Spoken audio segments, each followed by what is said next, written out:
Jeh, ini apaan sih? Lewat EPP mulu, larangan barang impor. Mana coba lihat sini. Mau lihat apa? Iya, gue juga kemarin mau beli make up gak jadi gara-gara dilarang masuk Indonesia. Oh, apa sih? Apa sih? Ini lihat nih, lihat.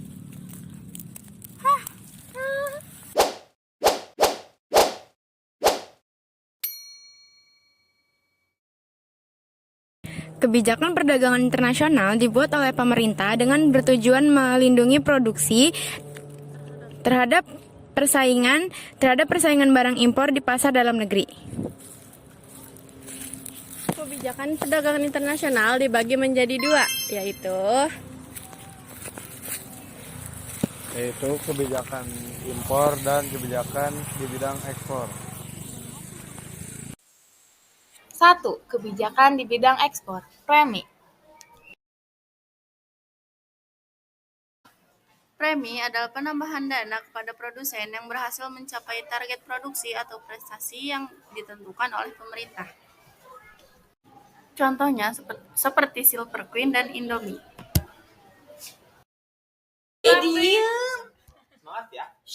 Yang kedua, diskriminasi harga. Diskriminasi harga biasanya dilakukan pada produk yang sama namun di tempat yang berbeda-beda dengan tujuan untuk memaksimalkan keuntungan dan menyesuaikan dengan elastisitas terhadap suatu produk akan keberadaan produk tersebut. Yang ketiga, dumping.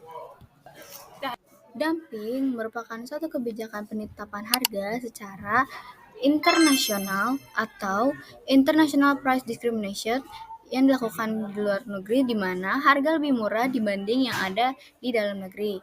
Tujuannya untuk menguasai pasar di luar negeri, mencapai target-target jumlah produk, dan menghabiskan sisa barang produk lainnya.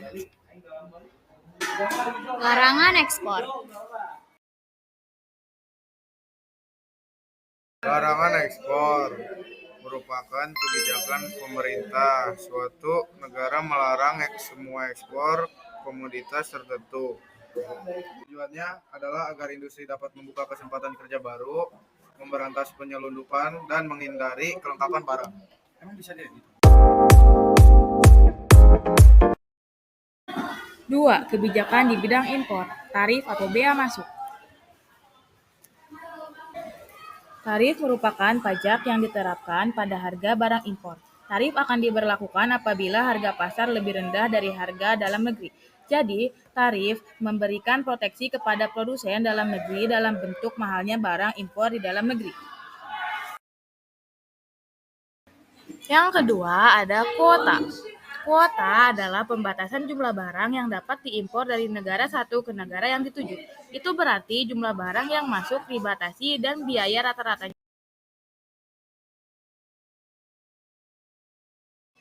Dengan demikian, harga barang impor akan naik dan produksi dalam negeri dapat bersaing. Larangan impor adalah kebijaksanaan perdagangan internasional yang melarang secara mutlak impor komoditas tertentu.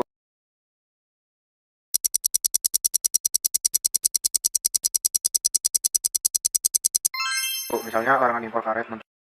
Kebijakan subsidi adalah kebijakan pemerintah melalui pemberian bantuan kepada produsen atau pengusaha dalam negeri agar dapat menjual produknya dengan harga yang murah sehingga mampu bersaing dengan produk impor.